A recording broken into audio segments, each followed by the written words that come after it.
Jason Lloyd is in Las Vegas for the Summer League. I'm sitting in Cleveland, and we have some offseason grades to give out tonight and a little preview for Friday's debut of the 2024-2025 Cavs version of the Summer League team looking to repeat as champions. We'll break all that and more down coming up right now on the Ultimate Cavaliers Show.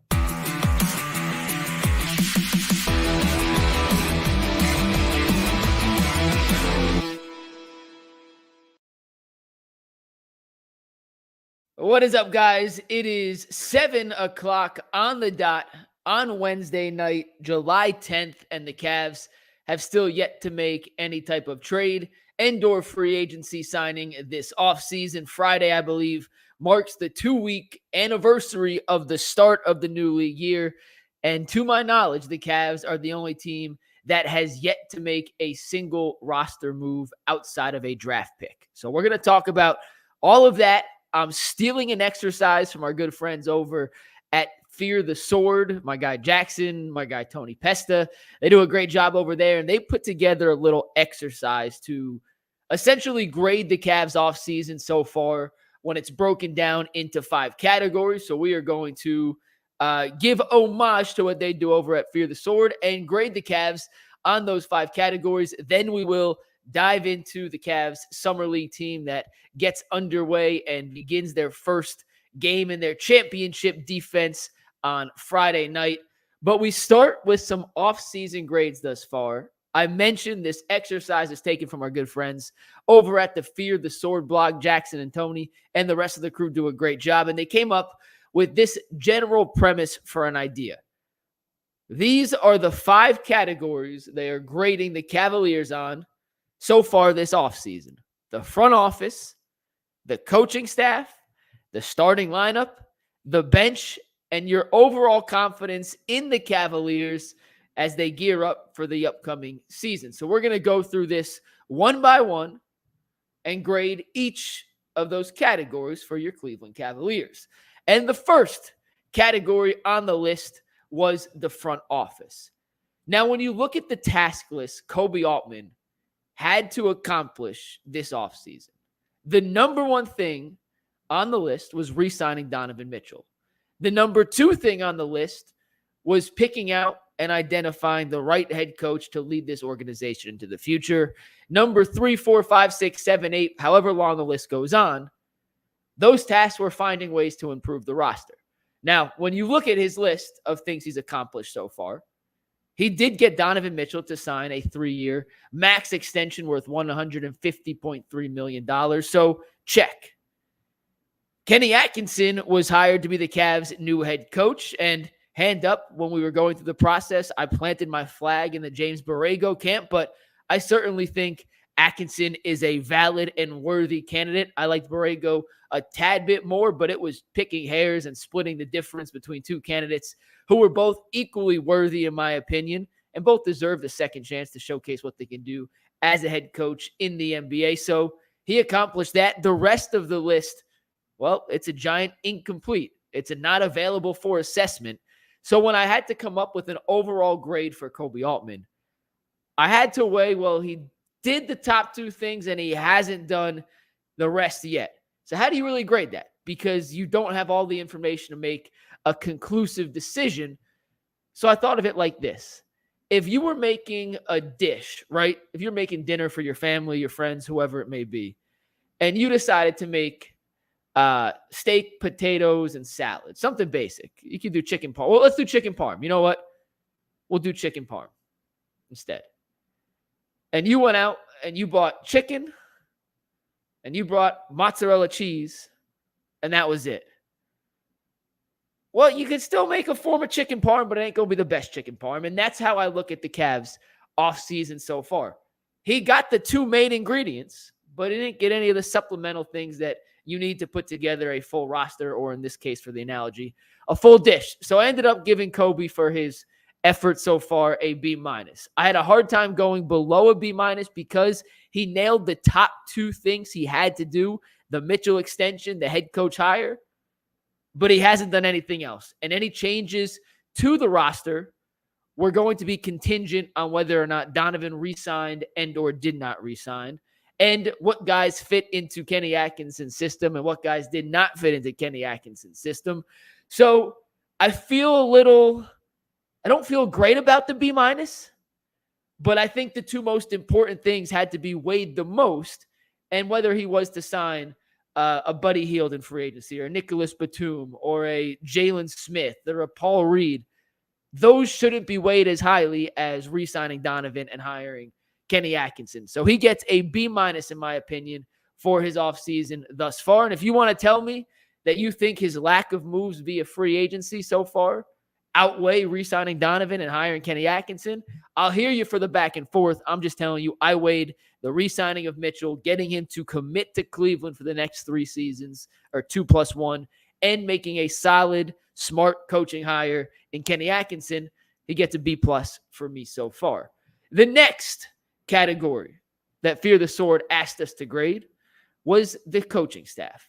Now, I just said a second ago, Borrego was the guy I had planted my flag in. But like I said, it was a Minimowski difference, in my opinion, between Borrego and Kenny Atkinson. Both I thought were perfectly fine hires for the Cavs. And since becoming the head coach of the Cavaliers, Kenny Atkinson has put together quite a unique staff, and one that I think is coming together very nicely. He poached Jordan Ott and DeMarre Carroll from the Los Angeles Lakers. He hired his former assistant coach and video coordinator from the Brooklyn Nets. He stole Johnny Bryant from the Knicks to be his top assistant. All of those guys have a deep and decorated, for lack of a better word, track record in terms of player development, which was the key that it appears Kobe Altman and this team were looking for when they hired a head coach. You get DeMarre Carroll, who is a player who played under Atkinson, played just 3-4 years ago in the NBA. He'll help bridge that communication gap between the coaching staff and the players. Johnny Bryant is Donovan Mitchell's guy, so you get your best player, one of his favorite coaches he's ever worked with. You trust a guy in Jordan Ott who you worked with, not only in Brooklyn, but I believe they also worked together in Atlanta. Don't quote me on that, but I believe they did. And he's coming from an LA staff where he was just working with LeBron and Anthony Davis and those guys, so he also understands the inner workings of dealing with superstar players and bridging the gap of communication. I said on the show Monday that Atkinson's big knock, and even he admitted it, was sometimes him and his star players didn't necessarily see eye to eye, especially in Brooklyn. His relationship with KD and Kyrie were the reason the Nets went in one direction and Atkinson went another. That may not be totally fair. I think it's really tough to coach either KD or Kyrie. And so far, no one has seemed to kind of crack that code. So to say that was Atkinson's fault by himself, I think that's a little unfair characterization. So my bad on Monday for putting it that way. I do think he deserves a little more credit than he's probably given for his ability to connect with those star players. But I really like the staff they're putting together. And when you listen to Atkinson speak, he talks about, hey, if we're not going to go out and get players, we got to make the players on the current roster as good as they possibly can become. How do you do that? Well, you get the best damn player development staff you can put together, guys who have played in the league, guys who have worked and coached with a lot of the top guys on this team. The two guys he poached from the Brooklyn Nets, DeMarre Carroll, he played with LeVert and Allen. You got Hendry, the guy he took from that Brooklyn staff who helped coach LeVert and Jared Allen when they were in Brooklyn. Jordan Ott was with him before in Brooklyn. He's familiar with those guys. So I gave the coaching staff an A- so far. And I gave it an A- because until we see the results on the court, I did not feel comfortable giving it an A. So I gave it an A-, which I felt is about as high as a grade you can give to a coaching staff that has yet to show anything on the court yet. The next category, Fear the Sword asked you to grade, was the starting lineup. And as of today at 7:09 on July 10th, 2024, the starting lineup appears to be the exact same starting lineup the Cavs had last season. Darius Garland, Donovan Mitchell, Max Strus, Evan Mobley, and Jared Allen. You got the core four and Max Strus. And it was not, in my opinion, the smartest move of the organization to run it back as is. But I also was fully understanding and willing to accept the fact that maybe trying to break up the core four just for the sake of breaking up the core four may not be the best move either. And if you were going to trade any of those four pieces, it had to be for the right deal. You couldn't just break them up and separate them for the sake of doing it. You can't just make trades in the NBA just for the sake of making a trade. It has to make sense and improve the long-term viability of your team. And I have yet to see an offer generated or created that seems fair on both sides that simply improves the Cavs team. So in terms of their starting lineup, when I look across the board, Donovan Mitchell is a certified top 15 player in the NBA. Darius Garland and Jared Allen are both former All-Stars. Allen had a terrific 2024 season. Garland's coming off arguably the worst season in terms of his expectation versus reality that he's had as a pro. Evan Mobley's a guy you hope can take that leap from being a top 55 guy to a top 35 guy this season, especially if Kenny Atkinson and his staff use him in a quite different offensive role than he had been under J.B. Bickerstaff. But big picture, the Cavs, according to the Ringer's top 100 players, according to ESPN's top 100 players, they have 4 guys in the top 55. Now, we could argue and quabble, is Allen really a top 55 guy, top whatever the number is. The Cavs have 4 guys that on almost any given top 100 or top 75 players in the NBA today list, you're going to find those 4 guys from Cleveland. And not a ton of teams across the league have 4. All the good ones have at least 3. The best, Boston, has 5. But not a ton of them have 4. The Cavs are in a group of about 7 to 8 teams, depending on which list you look at, that have 4 starting players in the top 55. So it's not a bad starting lineup. Do the pieces of the puzzle fit together perfectly? I certainly don't think so. But it's hard to crush the starting 5, which is why I gave them a B+. It is not perfect, and there's certainly room for improvement. But in terms of the starting lineup, you can live with that core 4 as the basis of your starting lineup if you can find ways to utilize the Jared Allen, Evan Mobley combination better. If you can get Darius to play like he did in 2022, 2023, and not 2023, 2024. So I gave it a B+. So far, you got 3 pretty good grades. And we're going to talk about the worst one on the list by far, and that is the bench. I am okay running back the core 4. I get the principle of doing it. If this graphic will drop, let's see if we can go back. I don't know why this is happening real quick. Bear with me, ladies and gentlemen. Has this froze? Let's see. Okay, I was cooking, and now this has appeared to freeze on me, so let's see. Can you guys hear me? If you're in the chat, let me know if you can hear me or if I completely froze here.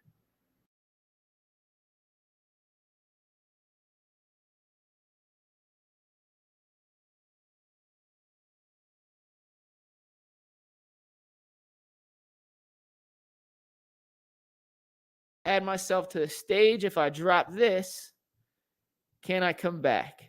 And I'm back. Beautiful. I appreciate you guys for sticking with me there. I guess my thing froze up, and I don't know what I can do with that. So we'll go back to the starting lineup. I gave the starting lineup a B+. The bench, on the other hand, I can fully accept running the core 4 back as the basis of your starting lineup. I wouldn't prefer it, but I don't think it's a suicide mission. Running the same bench back without any changes one way or another, whether it's via free agency, whether it's via trade, running that same group back of LeVert, of Wade, of Niang, of Okoro, of Merrill, of Emoni Bates, Craig Porter Jr., and Jaylon Tyson, and whoever else may be in that group, I think that's kind of crazy. I really do. This bench scares the ever-living crap out of me, guys. And I'm sorry, there are some good players on the bench, but none of them are consistent enough that when push comes to shove in a playoff series, I feel like I can go more than 5 deep. I'm sorry, it doesn't. You look at what the Cavs had this year in the postseason. Caris LeVert, the ultimate roller coaster player. Good Caris is great.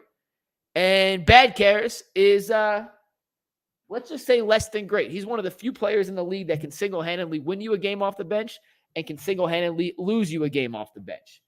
George Niang, everyone's favorite. He could score 33 against Milwaukee, and then he could be literally unplayable to the utmost extent in crunch time. Sam Merrill, he's not hitting threes. Does he bring a ton to the table? Dean Wade, when he plays, he's awesome. He's just always hurt. Keep going down the list. Okoro, at least he's consistent defensively, offensively, giant question marks. Emoni Bates, who knows? Who knows? Craig Porter Jr., who was an undrafted rookie last season with the shaky jump shot, might have been your most consistent, when I put you in the game, I know what I'm getting from you, guy on the entire bench. And if that's your bench, And if you're banking on Jaylon Tyson, the 20th overall pick in the draft, a mid-round, first-round pick, to be the savior of your bench, guys, I don't know how you give it anything more than a C-. Like, it's not the worst bench in basketball. They have guys who can play, but the lack of consistency from top to bottom, everyone they bring off the bench scares the ever-living piss out of me. It just does. And if there's a flaw and a real critique so far of this offseason, it's that the Cavs haven't done anything whatsoever other than drafting Jaylon Tyson to address the bench.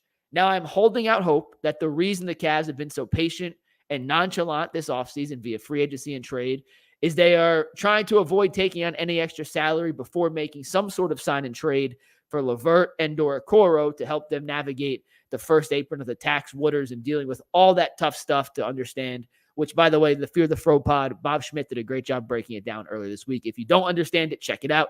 He did a better job than I could explaining it. But I don't know how you give this bench anything higher than a C-. It is so inconsistent. The highs are high, the lows are low, that I don't know how you feel confident running it back after seeing this postseason that Marcus Morris was your best guy off the bench, and he's not even here anymore.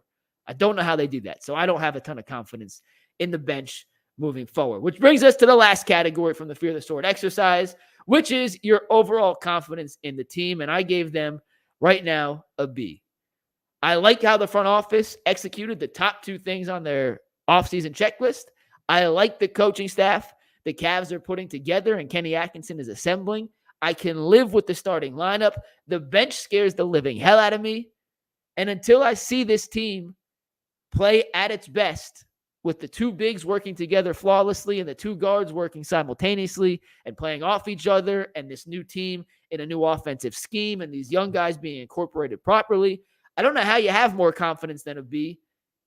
So I'm curious what you think. If you want to go all five, feel free to leave a comment with all five. If you want to just go with your overall confidence level, I'll get to those at the end of the show. But I'm curious what you think. How would you grade the Cavs in these five categories? You can give me your answers why. I'll read them at the end. But really, I'm curious about the overall confidence, how you feel about the Cavs after the first 2 weeks of the offseason. And hopefully we have more moves to discuss coming up here in a sec. Time for our first break of the show, and a quick reminder that FanDuel is the official sponsor of the Ultimate Cleveland Sports Show. You guys know I love sports. I love them so much that I never want them to stop. But as the playoffs wind down, we get fewer and fewer games in the sports. They just don't sports like I want them to. But FanDuel lets me keep the sports going whenever I want. All I have to do is open the app and dream up bets anytime I'm in the mood.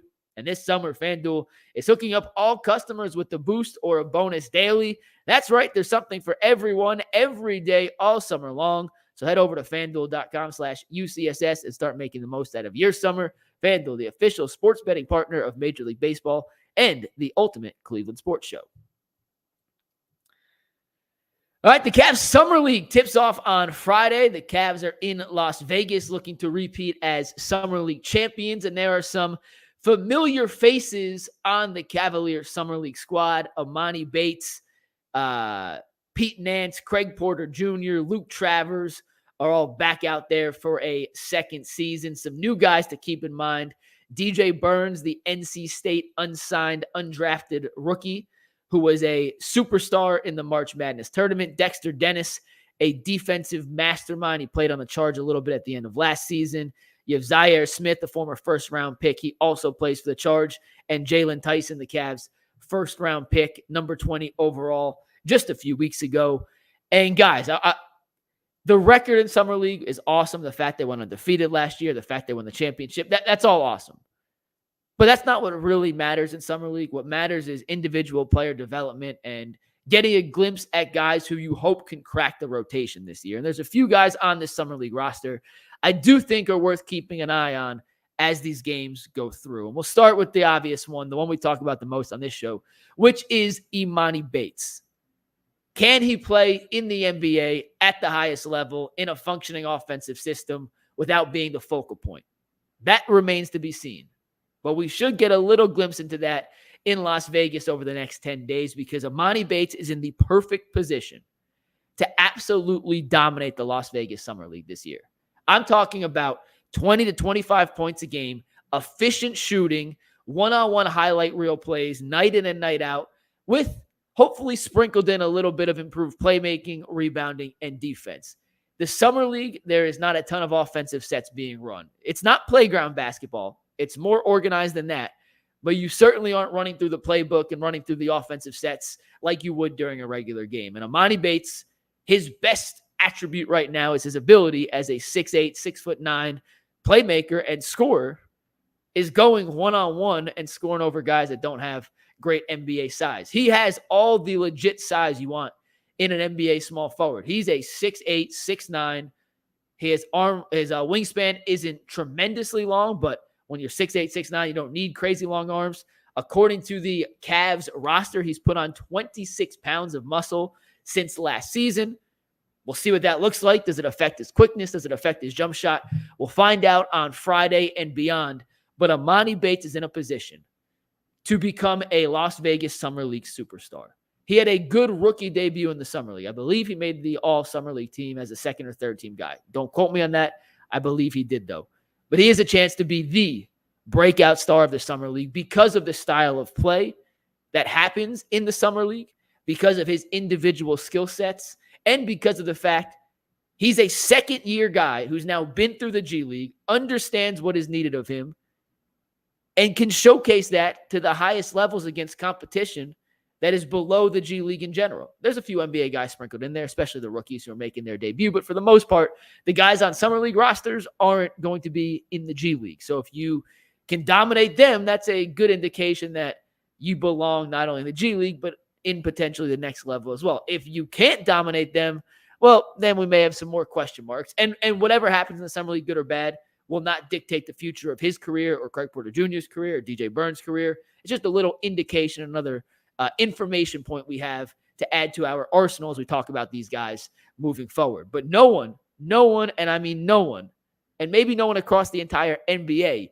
is in a better position to dominate the Summer League than Emoni Bates. With his size at 6'8", 6'9", with his first step quickness, with his ability to shoot off the dribble, stand still over guys, this situation of basketball is designed for him to flourish. He was good last year. I'm expecting Emoni to be great this year. Craig Porter Jr. also back. There's a chance Craig Porter Jr. might be the best player in the Summer League. And if he is going to be the Cavs' backup point guard this year, assuming Ty Jerome, what can you expect from Ty Jerome? Listen, if you told me he's going to play 80 games or 2 games, I would tell you I'd lean more towards 2 than 80. So if Craig Porter Jr. is going to be the backup point guard, he should go out and once again dominate, not necessarily from a scoring standpoint, but from a controlling the game standpoint, from a defensive standpoint, and from his ability to break guys down off the dribble. He's a guy that I wouldn't be surprised if he plays 2 or 3 games in the Summer League and then they shut him down and say, Craig, thank you, but you're actually too good to be playing here. We need to see other guys because we know your role on the NBA team. You got nothing to prove. So Craig Porter Jr., also another guy I'm expecting big things from. Luke Travers is another guy I'm fascinated to see. He was a second-round pick last season, spent the year in Australia. We talked about the Cavs' need for size on the perimeter. Travers is listed at 6'7", 210. That's certainly bigger than the Merrill, the Strus, the Okoro, the Leverts of the world, the Tysons of the world. So it'll be interesting to see if he can carve out a role, not only in Summer League as a connector, but hopefully on the NBA team as a connector as well. He talked to an organization out in Vegas. I saw it in the NBL. They posted at the National Basketball League of Australia, saying that Travers just wants to be a role player on an NBA team. That's his goal. He understands his ceiling is what it is, but he can be a guy who's a pretty good passer off the dribble for a wing player. He's a decent three-point shooter, not the most athletic guy, but a smarter defender who uses his IQ and wits to be in the right position more often than not. And the Cavs have a need for that 3-and-D type wing if he can develop a better three-point shot and can continue to be the playmaker he is off the dribble against NBA competition that we saw last year against the G League competition. Another guy, DJ Burns, I'm fascinated to see. He's listed on the Cavs Summer League roster at 6'9", 275 pounds. There are reports from Vegas he's playing at about 240, meaning he lost about 35 to 40 pounds over the course of the last 4 or 5 months as he's been training since the end of March Madness. He's not a great rebounder. That was never a strength at NC State. He averaged 4.5 rebounds this past season, but he's a really good facilitator. And in Kenny Atkinson's offense, especially if he wants to take some of the nuances he learned in Golden State with how Steve Kerr used Draymond Green, they run a lot of offensive sets through a high post player. Evan Mobley's the guy I expect to happen most to, but if DJ Burns can prove he can be an NBA caliber playmaker from that high post, then who knows? Maybe he does have another roster spot on this Cavs team, because right now their depth in the front court is Mobley, Allen, Wade, and Niang. That's it. They're still looking for another legit backup center.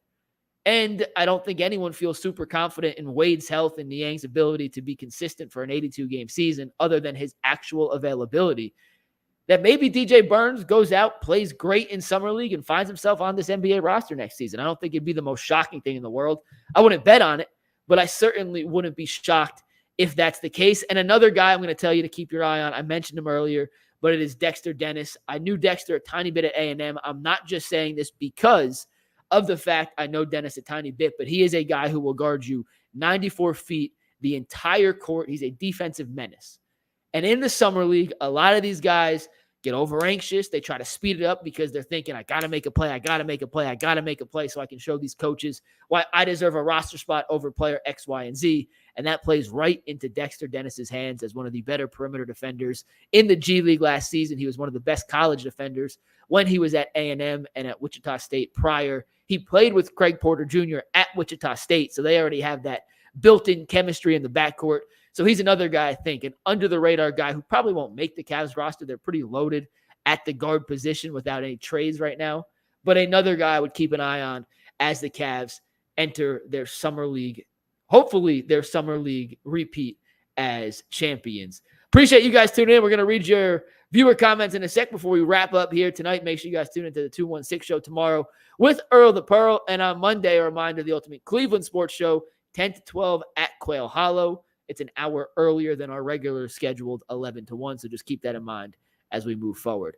Don't know how many comments we have because it froze on me in the middle. So I'm just going to go through and read these all. Appreciate y'all tuning in. And let's see. JGAA says, we're running it back, aren't we? Right now, it does feel like the Cavs are running back the starting lineup. I still have faith. That there will be some sort of trade made. I don't think a free agent signing at this point is going to move the needle whatsoever. There could be a trade here that raises the bar a tiny bit for the Cavs. Maybe this game of chicken with the Pelicans for Brandon Ingram, one of these team blinks. But as of right now, I feel like the roster will look very similar this season as it did last season. Andrew, a.k.a. Skunksky, says the front office gets an F. JGAA says a C. Creative Juice says they re-signed Donovan. Ain't no way you give him an F for that. He says incomplete. It's the only reasonable grade you can give because the front office hasn't finished. And that's kind of my point. You can't give them an F because they did the two biggest things on the checklist. And you can't give them an A for doing the two biggest things on the checklist because they haven't done anything else, which is why I kind of landed at the B- grade. It's definitely more incomplete, but they got the two biggest things done. And if you get the two biggest things done, that kind of gets weighed more heavily than something else. Andrew says the coaching staff, you give them an A so far. Creative Juice, look at you guys going back and forth. I appreciate you guys. Said I agree they don't deserve an A for re-signing him. But an F, that's back to the front office. They're still arguing about that.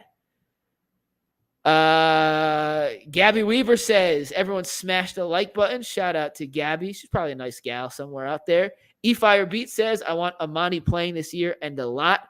We're going to see him in the Summer League a lot, and then we're going to figure out how much he can and can't play. He's certainly going to get a shot.